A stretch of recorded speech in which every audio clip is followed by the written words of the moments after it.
فأعوذ بالله من الشيطان الرجيم بسم الله الرحمن الرحيم সপ্তাহের সবচেয়ে গুরুত্বপূর্ণ দিন ইয়াউমুল জুমআহ আল্লাহর ঘর মসজিদ পর্যন্ত আমাদেরকে পৌঁছার তৌফিক দান করেছেন। আমরা সকলে আল্লাহর শুকর আদায় করে উচ্চারণ করি আলহামদুলিল্লাহ। গত সপ্তাহে আমরা আলোচনা করেছিলাম আশুরার ঐতিহাসিক প্রেক্ষাপট এবং আমাদের করণীয়। আজকের আশুরার একটা ঐতিহাসিক কানেকশন রয়েছে। হযরত হুসাইন রাদিয়াল্লাহু আনহু যেই 10ই মুহররমে শহীদ হন, সেদিনটাও ছিল শুক্রবার। আমরা আজকের আলোচনায় 3টা প্রশ্নের উত্তর খোঁজার চেষ্টা করব। প্রথম প্রশ্ন হলো, আল্লাহ রাসূলের ইন্তেকালের মাত্র 50 বছর পরে কেন এমন হলো রাসূলুল্লাহ সাল্লাল্লাহু আলাইহি ওয়াসাল্লামের পরিবারের 18 জন মানুষকে নির্মমভাবে শহীদ হতে? 2 নম্বর প্রশ্নের উত্তর খোঁজার চেষ্টা করব, ইয়াজিদ কি করে ক্ষমতায়? 3 নম্বর প্রশ্নের উত্তর খোঁজার চেষ্টা করব, সত্যিকার অর্থে হযরত হুসাইনের হত্যাকারী কে? খেলাফতের মধ্যে সর্বপ্রথম সমস্যা দেখা দেয় হযরত উসমান রাদিয়াল্লাহু আনহু শাহাদাতের মাধ্যমে। হজের মৌসুম ছিল, হযরত উসমান রাদিয়াল্লাহু আনহু 12 বছর খলিফা ছিলেন। হজের মৌসুমে সবাই চলে গিয়েছেন হজে, গোটা মদিনা ফাঁকা। এই সময় দুষ্কৃতকারী এবং মুনাফিকদের একটা অংশ হযরত উসমান রাদিয়াল্লাহু আনহুকে অবরুদ্ধ করে রাখে। আলোচনা আরম্ভ করার সুযোগ নেই, শুধু টাচ করে চলে যান। কোরআন পাঠরত অবস্থায়, রোজা রাখা অবস্থায় হযরত উসমানকে নির্মমভাবে শহীদ করা হয়। ওনার ঘরে যখন হামলা করা হয়েছে, তখন হযরত উসমানের স্ত্রী স্বামীর প্রাণ বাঁচানোর জন্য তিনি উদ্ধত তরবারির সামনে গিয়ে হাত এগিয়ে দিয়েছে, কিন্তু একজন সম্মানিতা নারী তার এই হাত ঘাতকদেরকে নিবৃত করতে পারেনি। আঘাতে তার প্রথম 4টি আঙ্গুল কেটে গিয়েছে। কর্তৃত এই 4 আঙ্গুল চলে গিয়েছে মদিনা ছেড়ে দামেস্কের রাজপ্রাসাদে। দামেস্কের গভর্নর তখন হযরত মুআবিয়া রাদিয়াল্লাহু তাআলা। তিনি জুমার দিনে এই 4টি আঙ্গুল গোটা মুসলিম উম্মাহকে দেখিয়ে বলেছেন, এটা আমাদের আমির মুমিনিন হযরত উসমান রাদিয়াল্লাহু আনহুর স্ত্রীর হাতের আঙ্গুল। হযরত উসমানকে শহীদ করা হয়েছে। যতক্ষণ পর্যন্ত উসমান হত্যার বিচার না হবে, ততক্ষণ পর্যন্ত আমরা আমাদের তরবারি উঁচু করেছি, এটা নিচে নামবে। হযরত আলী রাদিয়াল্লাহু আনহু তিনি খলিফা হলেন এমন একটা সময় যখন দুটো দাবি প্রকট। একটা হলো উসমান হত্যার বিচার, আরেকটা হলো মদিনার বয়োজ্যেষ্ঠ সাহাবায়ে কেরাম পরামর্শ দিলেন আগে খলিফা নির্বাচিত হতে হবে। উত্তপ্ত পরিস্থিতিতে হযরত আলী রাদিয়াল্লাহু আনহু তিনি খলিফাতের মসনদে আসীন হলেন। পরিবেশ শান্ত হয়নি। মুনাফিকদের বিষাক্ত তরবারিতে যেন মদিনার পবিত্র জমিন আর রক্ত লাল না হয়, এজন্য হযরত আলী দারুল খেলাফত বা সেন্ট্রাল খেলাফতের কার্যালয়কে তিনি মদিনা থেকে কুফায় নিয়ে গেলেন, যেন মদিনার জমিন রক্তে রঞ্জিত না হয়। হযরত আলী রাদিয়াল্লাহু আনহু এর ইন্তেকালের পরে খেলাফতের 2 জন যোগ্য ব্যক্তি, 2 জন লোককে খলিফার জন্য প্রস্তাব করা হয়। দামেস্কে হযরত আলীর ইন্তেকালের পরে স্বাভাবিকভাবেই খলিফা হয়ে গেলেন হযরত মুআবিয়া রাদিয়াল্লাহু আনহু। আর মদিনার সাহাবায়ে কেরাম তারা চাইলেন যে হযরত আলী পরে খেলাফতের সবচেয়ে যোগ্য ব্যক্তি হযরত হাসান রাদিয়াল্লাহু আনহু। কেন? তিনি হলেন অত্যন্ত ধীর সম্পন্ন, তাকওয়াবান, মুত্তাকি। হযরত হাসান রাদিয়াল্লাহু আনহু খলিফা দায়িত্বভার গ্রহণ করলেন। পৃথিবীর ইতিহাসে একমাত্র সময় সেই 6 মাস, সেই 6 মাসে মুসলিম সালতানাতের একই সময়ে 2 জন খলিফা, একজন হযরত হাসান আরেকজন হযরত মুআবিয়া। দামেস্কে হযরত মুআবিয়ার কার্যালয় দারুল খেলাফত এবং হযরত হাসান রাদিয়াল্লাহু আনহু মদিনায় ওনার দারুল খেলাফত। 6 মাস পর্যন্ত 2 জন খলিফা একই সালতানাতের চলবে। 50 হিজরিতে হযরত হাসান ইন্তেকাল করলেন, কিন্তু 6 মাস পরে হযরত হাসান বুঝলেন খেলাফতের এই মহান দায়িত্ব এটা খুবই জটিল। তিনি নিজের আগ্রহে হযরত মুআবিয়া রাদিয়াল্লাহু আনহুর সাথে দেখা করলেন এবং দেখা করে বললেন যে দেখুন, খেলাফতের এই কঠিন দায়িত্ব আমাকে দিয়ে হবে না। এখানে তরবারি লাগে, কূটনৈতিক বিষয় লাগে, নানান বিষয় লাগে। আমি আমার ইবাদত বন্দেগীতে ব্যস্ত থাকতে চাই, আমি আমার নীরব ইবাদত বন্দেগীতে মগ্ন থাকতে চাই, এগুলো আমাকে দিয়ে হবে না। 6 মাস পরে খেলাফতের পূর্ণ দায়িত্ব হযরত মুআবিয়া রাদিয়াল্লাহু আনহু তার স্কন্ধে পতিত হল। হযরত উসমানের সময় থেকে খেলাফতের যে টলটলামান অবস্থা ছিল, বিশৃঙ্খল অবস্থা ছিল, হযরত মুআবিয়া পূর্ণ দায়িত্ব গ্রহণ করার পরে সেটা পূর্ণভাবে শান্ত হয়ে গেল এবং এটা চললো একাধারে 20 বছর, কোথায় কোনো আওয়াজ নেই। 50 হিজরিতে হযরত হাসান ইন্তেকাল করলেন। হযরত হাসান ইন্তেকালের পরে হযরত মুআবিয়া রাদিয়াল্লাহু তাআলা তিনি খেলাফতের মসনদে আছেন। প্রশ্নটা হলো হযরত মুআবিয়ার পরে কে ক্ষমতায় আসবে? প্রথমে তিনি উচ্চারণ করলেন হযরত হুসাইন ইবনে আলী রাদিয়াল্লাহু তাআলা, যে আমার পরে তিনি খলিফা হলে ভালো হয়। তারপরে হযরত আব্দুল্লাহ ইবনে জুবায়ের, এরপরে হযরত আব্দুল্লাহ ইবনে ওমর রাদিয়াল্লাহু তাআলা, যিনি বাবার ছায়া ছিলেন, ওমরের প্রতিচ্ছবি ছিলেন। বিখ্যাত ফকিহ হযরত আব্দুল্লাহ ইবনে ওমরের কথা হযরত মুআবিয়া বললেন। তাকওয়ার দিক থেকে হযরত যায়েদ ইবনে আমিরের কথা আরো কিছু নাম তিনি বললেন। 56 হিজরিতে হযরত মুআবিয়া হজের সফরে গেলেন। হজের সফরে যাওয়ার আগে তিনি পরবর্তী খলিফা হিসেবে তার সন্তান ইয়াজিদের নাম ঘোষণা করলেন। 60 হিজরিতে 80 বছর বয়সে হযরত মুআবিয়া ইন্তেকাল করলেন। মৃত্যুর আগে তিনি তার সন্তানকে কিছু ওসিয়ত করেন। 1 নম্বর ওসিয়ত হলো, খলিফা হওয়ার পরে তুমি কোনো বিজয় মিছিল অথবা কোনো বক্তৃতা দিবে না। 2 নম্বর ওসিয়ত হলো, আহলিল হিল্লি ওয়াল আকদ, সাহাবায়ে কেরামের যে অংশটা এখনো পর্যন্ত বেঁচে আছে, তাদের পরামর্শে তুমি তোমার রাজ্য পরিচালনা করবে। প্রবীণদের পরামর্শই হবে তোমার রাজ্য পরিচালনার নীতি।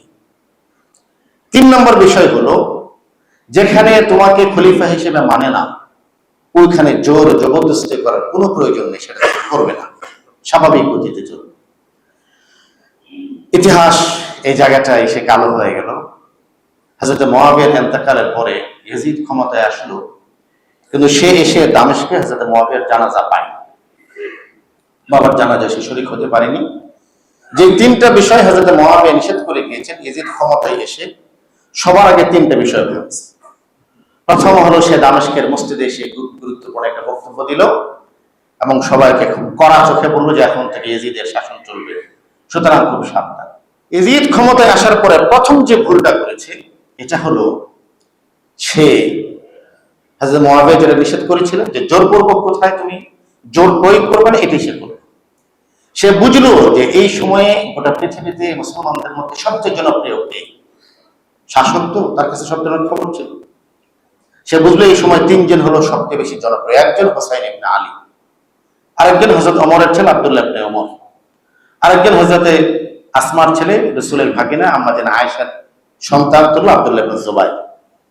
সে তাৎক্ষণিকভাবে মধ্যরাতে দুধ পাঠালো মদিনা, এখন মদিনায় যাও, এনিহাও এই 3 জনকে আমার উপরে তারা যেন বিশ্বাস এবং আস্থা রাখে, আমার উপর যেন বায়াত গ্রহণ করে, তাদেরকে গান পয়েন্টে বাধ্য করা।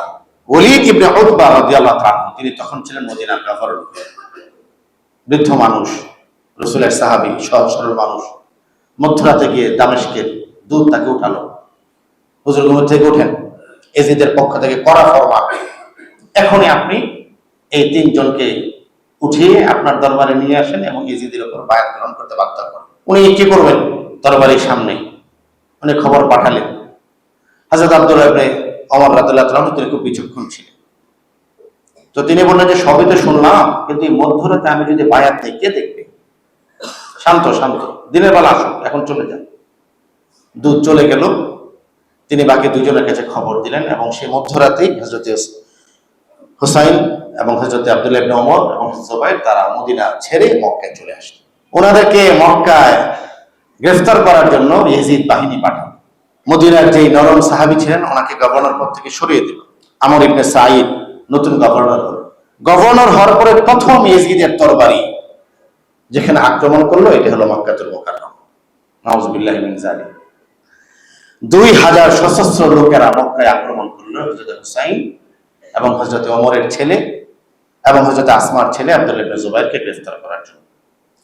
কিন্তু মক্কাবাসী তারা তরবারির সামনে তাদের বুককে পেতে দিলেন। রক্তের বিনিময় হলো, হযরত হুসাইনকে তারা দুশমনদের হাতে, জালেমদের হাতে তারা অর্পণ করে। হযরত হাসান রাদিয়াল্লাহু তাআলা খলিফা ছিলেন 6 মাস। এই 6 মাসে কয়েক হাজার চিঠি এসেছে কুফা থেকে। প্রত্যেক চিঠিতে কান্না ছিল, আবেগ ছিল। বারবার বলা হচ্ছিল, হযরত হাসান, হে ইবনে আলী, হে ইবনে রাসূল, হে রাসূলের বংশধর, হে নবীজির রক্ত, হে ফাতেমার সন্তান, খেলাফতের সবচেয়ে হকদার আপনি, আপনি কুফায় আসুন। আপনার বাবা কুফায় খেলাফতের রাজধানী রেখে গিয়েছেন, এখন রাজধানী চলে গেছে দামেস্কে। আমরা দামেস্কের নেতৃত্ব মানতে চাই না, আমরা আপনার নেতৃত্বে কুফায় নতুন করে খেলাফতকে আমরা দেখতে চাই। হযরত হাসান অত্যন্ত বিচক্ষণ ছিলেন, উনি একটা চিঠিও খুলে দেখেননি। চিঠি আসলে মিনাই কোথেকে, এটা রাসূলুল্লাহ কুফা, কুফা থেকে খালাস বস্তার মধ্যে রাখ। লোকেরা মনে করতো তিনি মনে অত্যন্ত গুরুত্ব দিয়ে চিঠিগুলি পড়বেন। বস্তা যখন ভরে যেত তিনি তার দাসীকে বলতেন এগুলি নিয়ে নদীতে ফেলে দিয়ে এসো। জিজ্ঞেস করতে আপনি পড়বেন না? তিনি বলতেন না।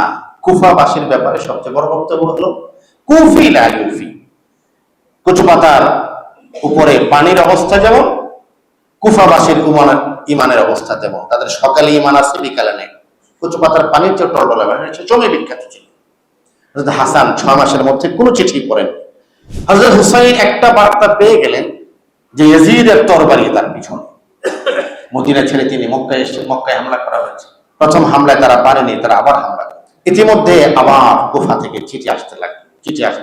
হযরত হাসান থেকে হযরত হুসাইনের মনটা আরো বেশি নরম ছিল। তিনি একটু সয়েল টেস্ট করতে চাইলেন, আদতে কুফার অবস্থাটাকে জানা দরকার।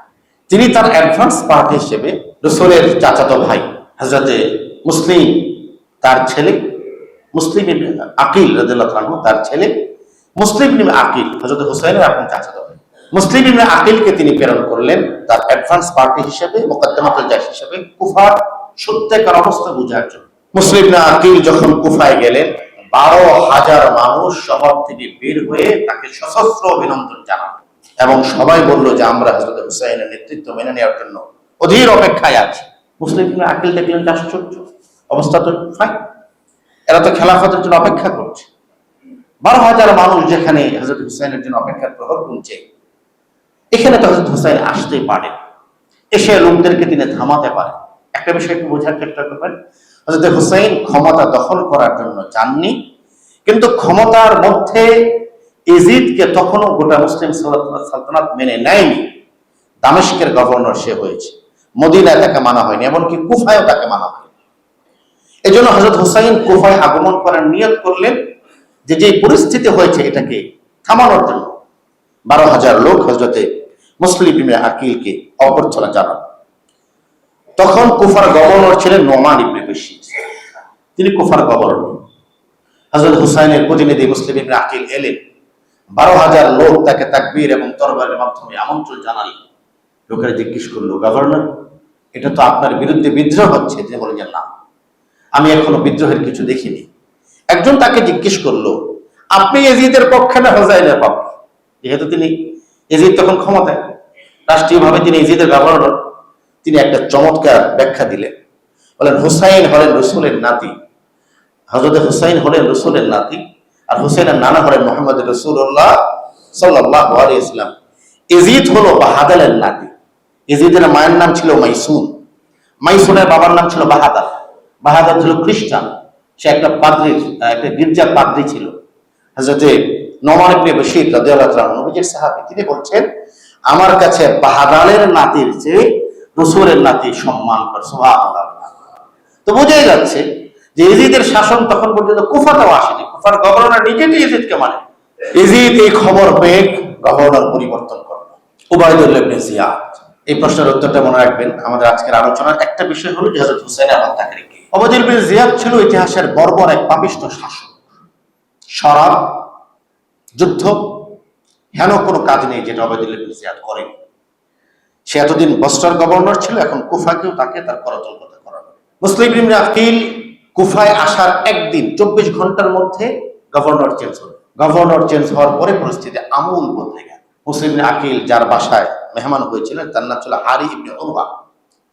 হানি ইবনে উরওয়াকে রাতের আধারে তুলে নেওয়া মুসলিম ইবনে আকিলকে আশ্রয় দেওয়ার কারণে। হযরত মুসলিম ইবনে আকিলের সমর যুদ্ধে সেখানে একটু একটা পদক্ষেপ ছিল যেটা হয়তো না নিলে ভালো ছিল। তিনি কুফাবাসীকে একত্রিত করলেন যে আমাকে যিনি আশ্রয় দিয়েছেন হানি ইবনে উরওয়া, তাকে রাতের বেলা তুলে নেওয়া হয়েছে জেলখানায়, এটা হতে দেওয়া যায় না। আমরা জেলখানায় আক্রমণ করব এবং জেলখানা ভেঙে হানি ইবনে উরওয়াকে আমরা নিয়ে আসব। আপনাদেরকে বলেছি কুফাবাসীর ঈমান হলো কচু পাতার চেয়ে আরো হালকা। 12,000 লোক ঘর থেকে বেরোল, হুজুর চলেন, আপনি চলেন, আমরা আছি আপনার পাশে। উনি কাছাকাছি গিয়ে দেখলেন 12,000 লোক একসাথে রওনা হয়েছিল, এখন মাত্র 50 জন আছে, সব ভেঙে গেছে। 12,000 থেকে মাত্র 50 জন সাথে আছে, আর সব ভেঙে গেছে। তো জেলখানায় আক্রমণ করার তো দূরের কথা, সেখানে তারা নির্মম ভাবে আক্রমণের শিকার হলেন এবং হযরত মুসলিম ইবনে আকিলকে হত্যা করা হয়। হত্যা করে কুফার সুউচ্চ জায়গায় তার লাশকে ঝুলিয়ে রাখা। এই খবর ইয়াজিদের কাছে গেল। আল্লাহ ক্ষমা করুন, আমাদের মধ্যে থেকে আমি জানি না যে সমস্ত লোকেরা ইয়াজিদকে নির্দোষ বলতে চান তারা কোন আঙ্গিকে বলেন, আল্লাহ ক্ষমা করুন। মুসলিম ইবনে আকিলকে নির্মমভাবে হত্যা করার কারণে ইয়াজিদ এই ওবায়দুল ইবনে জিয়াদকে কংগ্রেচুলেশন জানিয়েছে, অভিনন্দন জানিয়েছে, এবং পরবর্তী পদক্ষেপ হিসেবে সবচেয়ে গুরুত্বপূর্ণ কথা যেটা বলেছে সেটা ইম্পর্টেন্ট বলেছে, ইবনে জিয়াদ, হুসাইন তোমার শহরে আসছে, তোমার শহরটা এখন পৃথিবীর সবচেয়ে গুরুত্বপূর্ণ শহর, এটা তোমার আবার সবচেয়ে বড় পরীক্ষা। আমি দেখতে চাই তুমি এই ঝড়কে কিভাবে নিয়ন্ত্রিত করো। কথা তো উল্টোটা হওয়ার কথা ছিল, ওবায়দুল ইবনে জিয়াদকে ফাঁসি দেওয়া দরকার ছিল, যে তুমি আহলে বাইতের সদস্য মুসলিম আকিলকে কেন হত্যা করেছো, এটাও দরকার ছিল, এটা হয়নি, উল্টোটা হচ্ছে। আমি আমার আলোচনা সংক্ষেপ করার চেষ্টা করছি। 108 জনের কাফেলা মক্কা থেকে রওনা হল। শেষ মানুষটা পর্যন্ত মক্কা হযরত হুসাইনের সামনে হাত উঁচু করে দাঁড়িয়েছেন, না হুসাইন আপনি যাবেন না, কুফা আপনার বাবার রক্ত ঝরিয়েছে, আপনার ভাইকে বিষ প্রয়োগে তারা হত্যা করেছে, আপনার ভাইয়ের জন্য তারা ফাঁদ পেতেছে, আপনি যাবেন না। হযরত হুসাইন জানতেন কুফায় যাওয়াটা সংকটপূর্ণ, তবু তিনি কেন গেলেন? কারণ তিনি জানেন যে ইয়াজিদ ক্ষমতায় আসার মাত্রই মক্কায় হামলা করেছে, তার জন্য সে ইয়াজিদ আবার আক্রমণ করবে। তিনি চেয়েছেন তার রক্তে যেন কাবা প্রান্তরে না পড়ে। তিনি বলেছেন আমি আপোষের জন্য যাচ্ছি। এটা যুদ্ধের প্রস্তুতি ছিল না, এটা একটা মীমাংসার সফর ছিল, পারিবারিক সফর ছিল। এই জন্য 108 জনের কাফেলা নিয়ে তিনি রওনা হয়েছেন কুফার পথে। মুসলিম আকিলের হত্যার পরে কুফার সিচুয়েশন একেবারে বদলে গেল। এখন সবাই কুফার ইয়াজিদ পন্থী।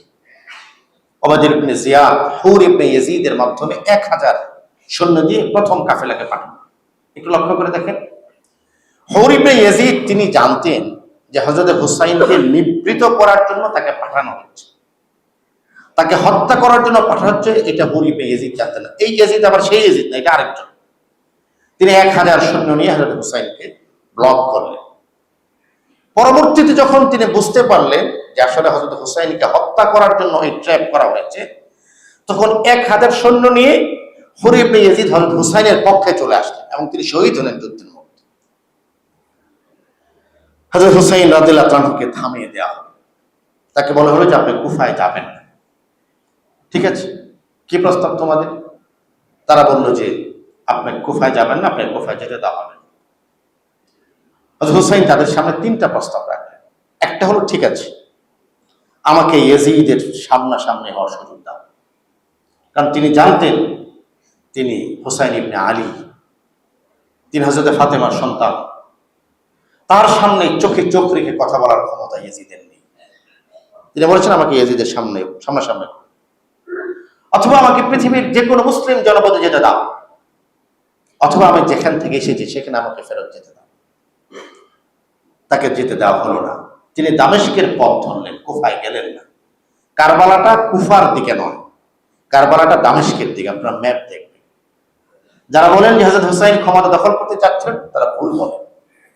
তিনি কুফায় যাননি, তিনি দামেস্কের পথ ধরেছেন এবং দামেস্কের পথের একটা জায়গার নাম কারবালা। তিনি আপোষের চেষ্টাটা জীবনের শেষ দিন পর্যন্ত করেছেন। হযরত আব্দুল্লাহ ইবনে ওমর এবং আবু সাঈদ খুদরির কথাটা বলতে হয়। আবু সাঈদ খুদরি তখন মক্কায় ছিলেন না, বিখ্যাত সাহাবী। তিনি বলেছিলেন আমি যদি জানতাম হযরত হুসাইন কুফায় যাচ্ছেন, আমি তার সামনে, তার উটের, তার ঘোড়ার সামনে আমি শুয়ে থাকতাম, যে আপনি যেতে হলে আমার উপর দিয়ে যেতে হবে। যাই হোক, তাকে যেতে দেওয়া হলো না।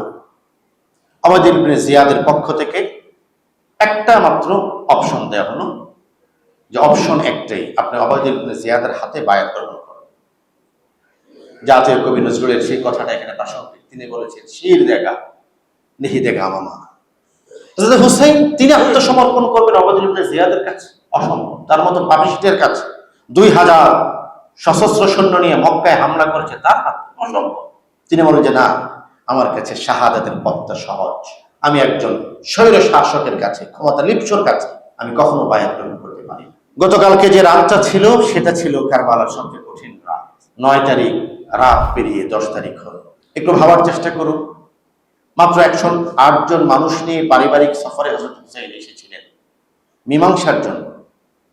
যে কুফাবাসীর 12,000 সৈন্য হযরত হুসাইনের অপেক্ষায় ছিল, 6,000 চিঠি যারা পাঠিয়েছে, এরা সেদিন কোথায়? এরা তো কুফায়। এরা কেউ সেদিন কারবালার প্রান্তরে হযরত হুসাইনকে রক্ষা করার জন্য আসে। উৎকণ্ঠার রাত পেরিয়ে, পেরেশানির রাত পেরিয়ে, শঙ্কার রাত পেরিয়ে ভোর হলো, সকাল হলো। 10 মুহররমের রক্তাক্ত সকাল। সেদিনের সূর্য উদিত হলো, সেই সূর্যটাও লাল ছিল। সে লালের মধ্যে কারবালার রক্তের আভা ইতিহাসবিদরা খুঁজে পান। খুব মজার বিষয় হলো, ফজরের নামাজ পড়ালেন হযরত হুসাইন রাদিয়াল্লাহু তাআলা। এবং ইন্টারেস্টিং স্টোরি হলো, যারা হযরত হুসাইনকে হত্যা করেছেন সবাই হযরত হুসাইনের পিছনে নামাজ পড়েছেন। নামাজ ওনার পিছনেই পড়তে হবে। ফজরের পরে শীতকাল ছিল সে সময়। হযরত হুসাইন পশমি একটা জুব্বা, একটু মোটা জুব্বা গায়ে তিনি একটা খুতবা দিলেন। সেই খুতবায় তিনি সুস্পষ্ট করলেন, আমার এই আত্মত্যাগ ইসলামের জন্য, আমার নানা রেখে যাওয়া ইসলামকে আমি জালেমদের হাতে তুলে দিতে পারি না। শাহাদাত আমার চোখের সামনে, আমার পরিবারের সর্বশেষ সদস্য পর্যন্ত শহীদ হতে রাজি, কিন্তু কোনো জালেমের সামনে আমি মাথা নত করতে রাজি না। বক্তব্য শেষ হওয়ার আগেই ইয়াজিদ বাহিনীর পক্ষ থেকে একটা তীর এসে হযরত হুসাইনের গায়ে বিঁধল। মানে হলো যুদ্ধ শুরু হয়ে গিয়েছে। হিংস্রতা এবং নৃশংসতা, অভিশপ্ত গাঁথুনি দিয়ে নির্মাণ করা হলো একটি প্রাচীর। যেই প্রাচীরের চতুর্দিকে হায়নারা, চতুষ্পদ জন্তুরা, যারা মানুষের আকৃতি ছিল। হুসাইন ছিলেন একজন, তার পরিবারের 18 জনকে শহীদ করা হলো নির্মমভাবে। শিশু, নারী এবং একদল অসহায় মানুষকে নিয়ে জীবন শঙ্কায় হযরত হুসাইন বিমর্ষ ছিলেন। তার জীবন নিয়ে নয়, পরিবারের নারী এবং শিশুদের জীবন নিয়ে। যে বিশ্বাস এবং প্রতিশ্রুতি পেয়ে তিনি কুফায় এসেছিলেন, সে বিশ্বাস এবং প্রতিশ্রুতি ভেঙে পড়ল। কোথাও সে বিশ্বাস আর প্রতিশ্রুতির কোনো নিশানা পাওয়া গেল না। কোথাও কেউ ছিল না। মানবতা, দরদ, উম্মার প্রতি ভালোবাসা, অথবা নবীজির পরিবারকে রক্ষা করতে আসে, এমন কোনো মানুষ সেদিন ছিল না। ছিল কেবল হায়নারা। বিশ্বাস ভঙ্গের এক একটি শেওলে ধরা পাটাতনে আছাড় খেতে খেতে হযরত হুসাইন এক সময় কারবালার সেই বালুকাময় মরুভূমিতে আছেন। তাকে তীর মেরে আহত করা হলো। যখন তিনি শত্রুদের বেষ্টনীর মধ্যে পড়ে গেলেন, তখনও ইয়াজিদের সৈন্যের কোনো কোনো সৈন্য হযরত হুসাইনের গায়ে তরবারি দিয়ে আঘাত করতে দ্বিধা করছে। কিভাবে তারা আঘাত করবে? এই শরীরটা তো রাসূল করিম সাল্লাল্লাহু আলাইহি ওয়াসাল্লামের প্রিয় একটা শরীর। যে শরীরে তারা তীর দিয়ে আক্রমণ করছে, এই শরীরকে রাসূলুল্লাহ সাল্লাল্লাহু আলাইহি ওয়াসাল্লাম চুম্বন করেছে। তাদেরকে রায়হানাতাইন বলা হতো, রাসূলের খুশবু বলা হতো। কিন্তু সেখানে আমরা দেখলাম রাসূল করিম সাল্লাল্লাহু আলাইহি ওয়াসাল্লামের প্রিয় কলিজার টুকরা এই হুসাইন এবং আহলে বাইতের সদস্যদেরকে হত্যা করার উৎসবে মেতে উঠল ইয়াজিদ বাহিনী। পৈশাচিক আনন্দে তারা হযরত হুসাইনের উপর আক্রমণ করল। হযরত হুসাইন লড়তে থাকলেন শেষ মুহূর্ত পর্যন্ত। সর্বশেষ সীমার জিল জুশান হযরত হুসাইনের উপর আক্রমণ করল। তার বিষাক্ত বর্ষা সে হুসাইনের বুকে বিঁধল। সিনান ইবনে আনাস নাখাই নামক পাপিষ্ঠ হযরত হুসাইনের গর্দানে তরবারির আক্রমণ করে তার মাথা মোবারককে তার দেহ থেকে বিচ্ছিন্ন করে ফেলল। ইয়াজিদ বাহিনী জানতো যে হযরত হুসাইনের যদি 1 ফোঁটা রক্ত টিকে থাকে, তাহলে ইয়াজিদের মসনদ থাকবে না। এজন্য তারা হযরত হুসাইনের গোটা শরীরটাকে কারবালার মরুভূমিতে ঘোড়ার খুরের সাথে, উটের খুরের সাথে মিশিয়ে দেওয়া হলো। দাফন হয়ে গেল কারবালার প্রান্তরে। হযরত হুসাইন রাদিয়াল্লাহু তাআলার শরীর খুঁজে পাওয়া গেল না। পৃথিবীর ইতিহাসে আশুরা উপলক্ষে সর্বশেষ ঘটনা এটা। কিয়ামত পর্যন্ত আশুরার দিনে যে রক্ত জেগে উঠবে মুমিনের অন্তরে, এক মুমিন সেই খুন এবং ইতিহাসের লাল আস্তিন থেকে নতুন করে শিক্ষা নেবে, পৃথিবীর সমস্ত স্বৈর শাসকের বিরুদ্ধে গর্জে ওঠার এবং জীবনের শেষ মুহূর্ত পর্যন্ত ইসলামের পক্ষে লড়াই করে ইসলামের পক্ষে জীবন দিয়ে হলেও টিকে থাকার। মনুষ্যত্ব এবং সভ্যতা হুচট খেয়ে পড়েছিল সেদিন, ছাই বর্ণ বেদনার নেকাব ঢেকে দিয়েছিল সমস্ত ইমানদার সূর্যের মুখ।